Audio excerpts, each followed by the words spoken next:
Hi friends, నేను ఒక YouTube channel పెడదాం అనుకుంటున్నా. అందుకే కంటెంట్ కోసం చాలా చూసా, కానీ నాకు ఒక ఆలోచన వచ్చింది. అదే ఏంటంటే కంటెంట్ అనేది మీ నుంచి తీసుకోవాలని అనుకుంటున్నా. అది ఎలా అంటే, మీకు నచ్చిన ఒక టాపిక్ను కామెంట్ చేయండి. నేను మీరు పెట్టే టాపిక్ను వీడియో చేసి అలాగే మీ నేమ్ మెన్షన్ చేస్తా. ఈ విధంగా డైలీ ఒక వీడియోని నేను మీ ద్వారా తెలుసుకోవాలనుకుంటున్నా. ఇలా మిమ్మల్ని ఎందుకు అడుగుతున్నానంటే, మీకు తెలియని టాపిక్స్ గురించి నేను ఒక వీడియో చేసి మీకు తెలియజేయాలని నేను అనుకుంటున్నా. మీరు ఎటువంటి విషయాలైనా లేదా ఏదైనా కొత్త టాపిక్ గురించి కావాలనుకున్నా మీరు కామెంట్ చేసి నన్ను అడగవచ్చు. మీరు ఇచ్చిన టాపిక్ను ఎక్స్ప్లెయినింగ్ చేసి మీకు తెలియజేస్తా. మీరు ఎలాంటి టాపిక్స్ ఇచ్చినా నేను చేయడానికి సిద్ధంగా ఉన్నా.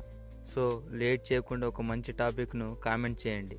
నేను మీ కామెంట్స్ కోసం వెయిట్ చేస్తూ ఉంటా. అలాగే సపోర్ట్ చేస్తారని కోరుకుంటూ ఈ వీడియోని మీ ఫ్రెండ్స్కి షేర్ చేయండి. అలాగే లైక్ చేసి సబ్స్క్రైబ్ చేసుకోండి. Thanks for watching.